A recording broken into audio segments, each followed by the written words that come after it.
한 유대인 작가의 책에서 본 이야기입니다. 하나님께서 인간들에게 나타나셔서 그들이 지켜야 할 계명이 적힌 돌판을 주시려고 하셨답니다. 그러자 먼저 스파르타 사람들이 와서 하나님께 물었습니다. What commandments do you offer? 어떤 계명 주실 건데요? 하나님이 답하셨습니다. 살인하지 말라는 계명이다. 그러자 스파르타 사람들이 대답했습니다. Sorry, we are not interested. 별로 관심 없는데요. 다음에는 로마인들이 물었습니다. 어떤 계명인데요? 도둑질하지 말라는 계명이다. 로마인들도 대답했습니다. 미안하지만 우린 관심 없어요. 다음에는 폼페이 사람들이 와서 물었답니다. 어떤 계명인데요? 남의 아내를 탐하지 말라는 계명이다. 그들도 미안하지만 우리 관심 없어요 했답니다. 마지막으로 주이시들, 유대인들이 와서 물었답니다. How much? 그래서 하나님이 대답하셨답니다. It's free. 그랬더니 10개 다 달라고 했답니다. 이게 혹시 그 유대인들이 돈 밝히고 계산에 빠른 사람들이라고 비하하는 것처럼 들릴 수도 있어서 조심스러웠지만 이게 유대인들이 자기들 스스로 하는 유머랍니다. 이 이야기 속에서 사람들은 자신들에게 관심 없는, 별 관심 없는 계명을 거절하죠. 근데 여러분 10계명은요. 10가지의 계명이 따로따로 온 것이 아니라 여러분 지난주에도 말씀드렸듯이 번호는 우리가 붙인 거예요. 사실은 이 10가지의 계명을 우리에게 한꺼번에 주신 것입니다. 각각의 계명이 아니라 이것은 통째로 주신 것이죠. 그래서 여러분 야고보 사도가 말한 것처럼 하나를 어기면 전체를 다 어긴 것이 됩니다. 내가 관심 있는 것은 지키고 관심 없는 것은 안 지켜도 되는 것이 아니라는 것이죠. 그런 게 어딨냐고. 하나 어기면 하나만 어긴 것이지 이걸 다 어겼다고 하는 게 어딨냐고 하지만 그런 게 여기 있습니다. 그리고 그것을 이해하는 것이 십계명을 이해하는 데 있어서 굉장히 중요한 핵심입니다. 십계명의 제1계명은 너는 나 외에 다른 신들을 내게 두지 말라라는 계명이지요. 그럼 하나님은 왜 이것을 제1계명으로 삼으셨을까요? 이 1계명을 지키지 않고서는 다른 계명들을 온전히 지킬 수 없기 때문입니다. 여러분 지난주에 10계명을 어떤 도덕이나 윤리로 생각하지 말아야 한다고 말씀을 드렸잖아요. 그냥 단순한 윤리적인 도덕적인 어떤 규칙들이 아니라고 했습니다. 그리스도인들에게 도둑질하고 간음하는 것은 단순히 윤리적으로 잘못한 것이 아니라 그건 1계명을 범한 겁니다. 부모를 공경하지 않는 것은 단순히 유교에서 말하는 효를 행하지 않은 것이 아니라 단순히 5계명만 범한 것이 아니라 그것은 1계명을 범한 것입니다. 이 모든 것이 하나님을 온전히 섬기지 않을 때 일어나는 일이라고 성경은 우리에게 말하고 있는 것이죠. 그러므로 10계명 중에 가장 중요한 계명은 분명히 1계명입니다. 그런데 안타깝게도 이 1계명에 대해서 많은 사람들이 오해하는 혹은 오용하는 경우가 많습니다. 첫 번째로는 이 1계명을 타 종교에 대한 배척이나 혐오의 근거로 사용하는 경우죠.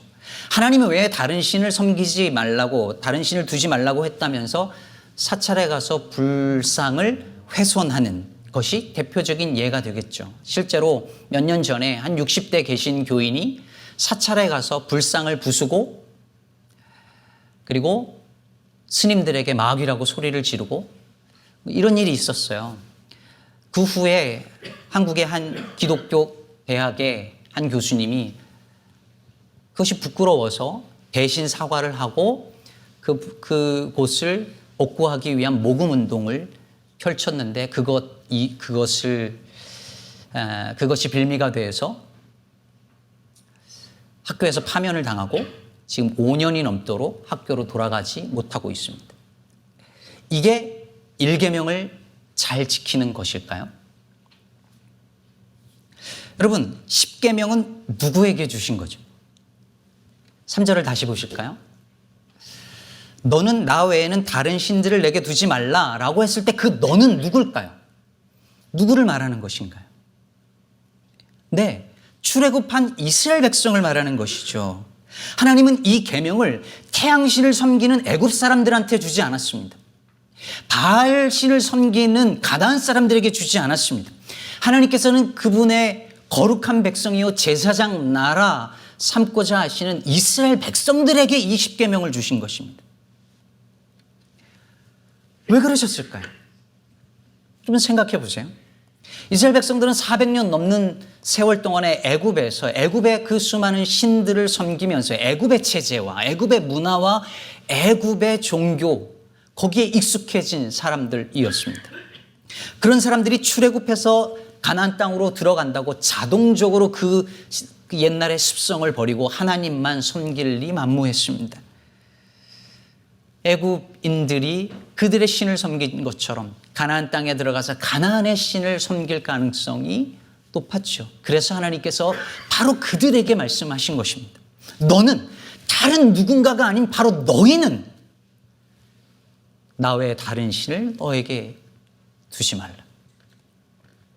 그러므로 여러분, 이 계명은 타 종교인들에게 주거나 예수 안 믿는 다른 사람들에게 준 것이 아니라, 그리고 타 종교를 배척하라고 주신 그런 계명도 아니라, 예수를 믿는다고 하면서도 아직도 애굽의 습성을 버리지 못한, 즉 세상의 가치관과 문화와 습성을 버리지 못한 우리 그리스도인들을 향해서 주는 말씀인 것입니다.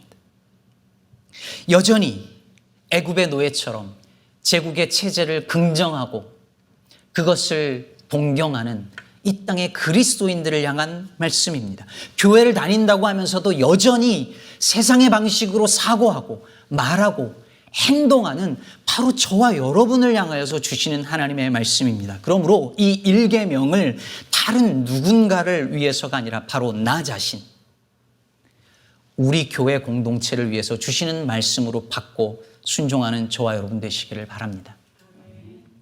1계명에 대한 또 하나의 오해가 있는데요. 이것은 오해라기보다는 충분하지 않은 이해일 수 있겠네요. 여러분, 이 1계명을 이렇게 이해하는 거예요. 하나님을 버리고 다른 신을 섬기지 말라라는 말씀으로 이해하는 거예요. 그거 아닌가요? 예, 맞긴 맞습니다. 여기서 나 외에는 이라는 말을 하나님 빼고, 하나님 없이, 하나님을 대적해서 이렇게 하게 되면 그런 의미가 되겠죠. 그런 의미가 있습니다. 하지만 이 나 외에는 이라는 이 단어는 히브리어로 내 얼굴 앞에서, 내 면전에서 라는 뜻이 있는 말입니다. 알 파나이라고 할 때 이 파님이라는 단어가 있는데 이게 얼굴이라는 뜻이거든요. 제가 야곱에 대한 설교할 때 야곱이 형의 얼굴을 보니 하나님의 얼굴을 보는 것 같다고 할 때 그 파님이라는 단어를 설명드린 적이 있었는데 전혀 기억이 안 나는 표정이시네요. 예, 바로 그 단어예요. 즉, 나 외에는 이라는 말은 내 얼굴 앞에서, 내 면전에서 이런 뜻이에요. 그러면 이 구절은 너는 내 앞에서, 내 얼굴 앞에서, 내 면전에서 다른 신을 너에게 두지 말라라는 뜻이 됩니다. 그럼 여러분, 이게 무슨 의미겠어요? 이스라엘 백성들이 우상을 섬길 때 하나님 버리고 우상을 섬긴 게 아니라는 거예요. 그들은 하나님과 우상을 동시에 섬겼습니다. 이스라엘 백성들은 한 번도 여호와 하나님을 버리고 우상을 섬긴 적이 없어요. 그들은 언제나 하나님을 섬겼습니다. 그런데 바알도 함께 섬겼습니다. 그들은 언제나 하나님께 예배드렸어요. 그런데 바알에게도 동시에 예배드렸습니다. 여러분이 교회 다니는 그리스도인들이 하나님 버리고 우상 숭배하나요? 아니요, 절대 그렇지 않습니다. 우리 하나님 버리지 않아요. 하나님도 필요한 거죠. 여러분, 왜 이스라엘 백성들이 가나안 땅 들어가서 바알을 섬기고 아세라를 섬겼을까요?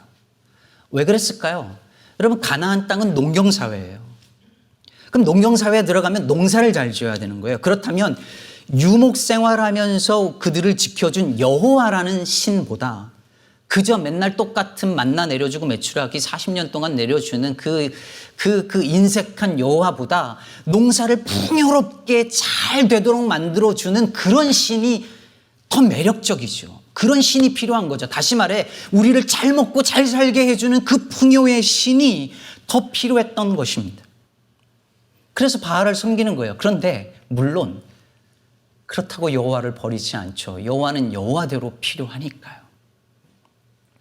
그래서 그들은 하나님 앞에서 혹은 하나님과 나란히 우상을 섬겼습니다. 저희 교회에서 매주 금요일마다 하고 있는 리프레임이라는 성경 공부는 우리의 일상의 이야기와 우리의 성경의 이야기가 어떤 연관성이 있는가를 살펴보는 프로그램인데요. 여기서 그런 이야기를 지난번에 했습니다. 뭐냐면 우리 그리스도인들이 세상의 문화를 대하는 두 가지 방식이 있다는 거예요. 첫 번째는 뭐냐면 세상의 문화에 쉽게 assimilate, 동화되는 거죠. 세상의 문화에 그냥 동화돼 버리는 거예요. 두 번째는 전혀 반대예요. 그 세상의 문화로부터 저거 악한 거야 하면서 withdraw 하는 거죠. 후퇴하거나 도망하는 거예요. 두 가지 방식이 있다는 거죠. 근데 여러분, 제가 볼 때는 우리 중에 이 양극단으로 가는 사람은 사실 별로 없어요. 믿음 버리고 아예 세속 문화로 가버리거나 아니면 아예 세상을 떠나서 그냥 교회에서만 생활하는 그런 사람 별로 없잖아요. 그럼 어떻게 할까요? 월요일부터 토요일까지는 세상 문화에 동화됐다가 주일날은 세상 문화로부터 후퇴해서 이렇게 모이는 거죠. 주일에는 하나님 예배하고 월요일부터 토요일까지는 일상 속에서 다른 것들을 우상으로 섬기며 삽니다. 평소에는 자기 힘과 능력을 의지하다가 힘들고 어려울 때는 하나님을 찾습니다. 우리 하나님 버리지 않아요. 하나님도 섬길 뿐이죠. 일상의 주제를 다룰 때면 자주 생각나는 이야기인데요. 어느 선교사님이 한 아이에게 물었답니다. 너는 하나님이 어디 계신지 아니? 그랬더니 아이가 대답했답니다. 선교사님은 하나님이 안 계신 곳이 어딘지 아세요? 여러분, 마치 하나님이 안 계신 것 같은 그 평범한 우리의 일상의 자리에서 그곳이 하나님 얼굴 앞이라고, 하나님 면전이라고 생각하며 살면 우리의 일상이 어떻게 달라질까요? 돈과 성공을 우상으로 여기는 세상 속에서, 그 틈바구니 속에서 옳지 않은 것을 알면서도 침묵해야 불이익을 당하지 않는 사회 속에서, 직장에서 내가 하나님 얼굴 앞에 지금 하나님 면전에 있다라고 하는 사실을 깨달을 때 우리의 말과 행동과 태도가 어떻게 달라질까요? 팀 켈러 목사님은 그의 책 거짓 신들의 세상에서 이런 말을 했습니다. 진실을 말하거나 정직하게 행동했다가는 직장에서 승승장구하지 못하게 될 상황을 경험해 보지 못한 사람은 자신의 커리어에 대한 집착이 우상 숭배로 변해가고 있음을 깨닫지 못한다. 내 자신의 커리어를 희생시켜 가면서까지 하나님의 뜻을 따를 생각이 없다면 나의 일이 곧 짝퉁 하나님, counterfeit God로 변하게 된다. 여러분, 우리는 대부분요, 내가 뭘 우상으로 섬기고 사는지 대부분 잘 모릅니다. 하나님을 버리고 우상을 섬기면 대번 알 수 있어요. 그렇죠? 그런데 우리는 하나님도 섬기고 다른 것도 섬기기 때문에 내가 뭘 우상으로 섬기는지 대부분 평소에 몰라요. 그런데 선택의 순간이 오면 언제나 드러납니다. 작게는 주일에 해야 할 수많은 중요하고 바쁜 일들을 접고 예배의 자리로 나아오는지, 경제적으로 빠듯하지만 헌금과 이웃을 위해 내 지갑을 여는지 선택의 순간이 되면 어느 정도 알 수 있습니다. 나아가 하나님의 뜻을 따르기 위해서 내 것을 포기하거나 나를 희생해야 되는 순간이 오면 내가 하나님만 섬기는지 하나님도 섬기는지 둘 다를 섬기고 있는지가 드러납니다. 제가 아는 어느 집사님은요, 실제로 제 아는 어떤 집사님인데 예전에 벽에다가 예수님 사진하고 이 달러를 이렇게 같이 붙여놓고 그리고 저한테 자랑하듯이 말한 분이 있었어요. 본인에게는 이게 둘 다가 너무 중요하다는 거예요. 속으로 참 솔직해서 다행이다라고 그래야 되나 그런 생각을 한 적이 있었는데, 여러분, 근데 예수님께서 뭐라고 하셨어요? 누가복음 16장 13절에서 이렇게 말씀하셨잖아요. 한 종이 두 주인을 섬기지 못한다. 너희는 하나님과 재물을 함께 섬길 수 없다. 여러분, 여기서 예수님께서 재물이라는 단어를 뭐라고 했느냐면 맘몬이라는 단어를 쓰셨습니다. 맘몬은 뭐예요? 돈의 신이죠. 여러분, 성경에서 하나님과 동격으로 말하고 있는 건 돈밖에 없다는 걸 아십니까? 그만큼 돈은 거의 신적인 힘을 발휘할 수 있는 존재예요. 돈은 그냥 가치 중립적이고 내가 사용할 수 있는, 잘 쓰면 되는 거지라고 생각하는 사람은 아직도 성경을 모르거나 돈의 힘을 모르는 사람입니다. 우리는 우리가 얼마나 너무나 쉽게 돈의 노예가 될 수 있는지, 돈의 다스림과 통치하에 들어갈 수 있는지 거의 깨닫지 못합니다. 여러분, 생각해 보세요. 어떤 사람이 남의 것을 도둑질하면서 읍스, 내가 남의 것을 훔치고 있네? 이런 사람 없죠. 어느 남자가 자기 아내가 아닌 다른 여자랑 자면서 내가 와이프가 아니네? 이런 사람 없잖아요. 다 내가 죄를 지면 내가 지금 죄를 짓구나 알아요. 그런데 여러분, 돈을 섬기는 건 자기가 돈을 우상으로 섬기고 있는지 잘 깨닫지 못합니다. 그래서 누가복음 12장 15절에서 예수님께서 이렇게 말씀하시는 것입니다. 너희는 조심하여, 여기서 조심하라는 건 watch out 하라는 거예요. 온갖 탐욕을 멀리하여라. 재산이 차고 넘치더라도 사람의 생명은 거기에 달려있지 않다. 남자용 속옷 회사에 다니는 사람이 로마에 다녀왔다고 하니까 동료가 물었답니다. 교황도 배웠나? 그럼 정말? 그래, 어떻던가? 글쎄, 보안이 사이즈가 100쯤 되더군. 이해하신 거죠? 로마에 가서 교황을 만났는데도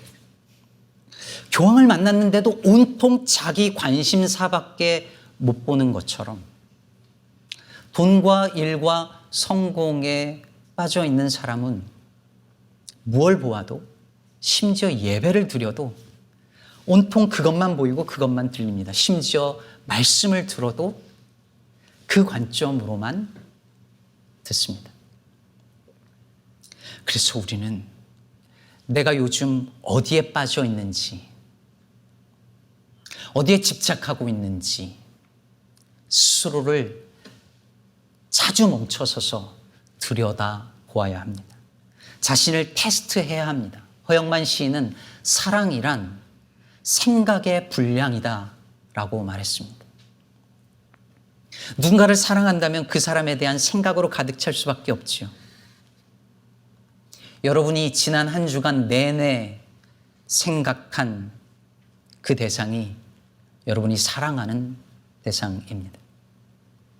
그것이 혹시 하나님 얼굴 앞에서 내가 섬기는 우상은 아닌지 우린 점검하고 돌아보아야 합니다. 왜 그래야 하겠습니까? 왜 그래야 할까요? 하나님은 왜 우리에게 하나님 외에 다른 신들을 우리에게 두지 말라고 왜 이 명령을 주셨을까요? 그것은 오늘 본문 2절에서 말하고 있는 것처럼 우리 하나님이 너를 애굽 땅 종되었던 집에서 인도하여 낸 너의 하나님 여호와이기 때문입니다. 다시 말해서 우리의 하나님은 종되었던 이들을 자유롭게 하시는 해방의 하나님이기 때문입니다. 그런데 이들이 섬기게 될 그 다른 신들은 그들을 다시 억압하는 신들이라는 것입니다. 여러분, 우리가 섬기는 것들의 지배를 받을 수밖에 없어요. 돈을 섬기면 돈의 지배를 받고 돈의 노예가 됩니다.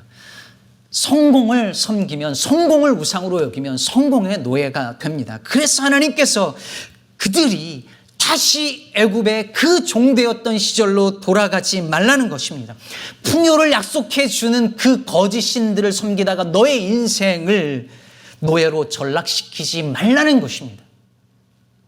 그러므로 사랑하는 성도 여러분, 1계명은, 아니 10계명은 우리를 억압하거나 올가매기 위한 배타적인 계명이나 규칙, 그런 게 아닙니다.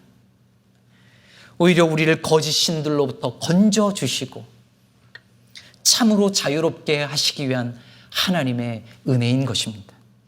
진리가 너희를 자유롭게 하리라 했습니다. 이 계명을 잘 지키는 것이, 그래서 하나님만 섬기는 것이 우리가 그분 안에서 참으로 자유롭게 사는 길임을 사랑하는 여러분 잊지 마시기를 바랍니다. 말씀을 맺고자 합니다. 지난주에 마종기 시인이 쓴 꿈꾸는 당신이라는 시를 읽었는데요. 거기에 이런 대목이 있습니다. 내가 채워주지 못한 것을 당신은 어디서 구해 빈터를 채우는가? 내가 덮어주지 못한 곳을 당신은 어떻게 탄탄히 메워 떨리는 오한을 이겨내는가? 여러분, 본래 이 시는 남편과 아내처럼 아무리 가깝게 사랑하는 사이라도 서로 채워줄 수 없는 부분이 있다는 것을 말하는 시예요. 그런데 저는 이 시를 읽으면서 그런 생각을 했습니다.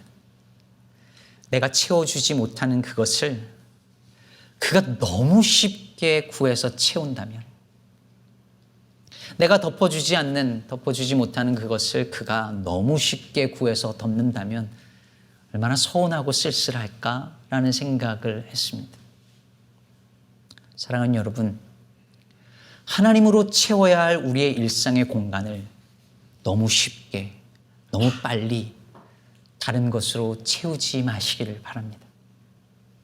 하나님으로 덮어야 할 우리 영혼의 오한을 하나님으로도 덮고 다른 것으로도 덮으려 하지 마시기를 바랍니다. 오직 하나님만 섬김으로 그분의 공의와 그분의 사랑으로 가득한 저와 여러분의 일상이 되기를 우리 주님의 이름으로 축복합니다.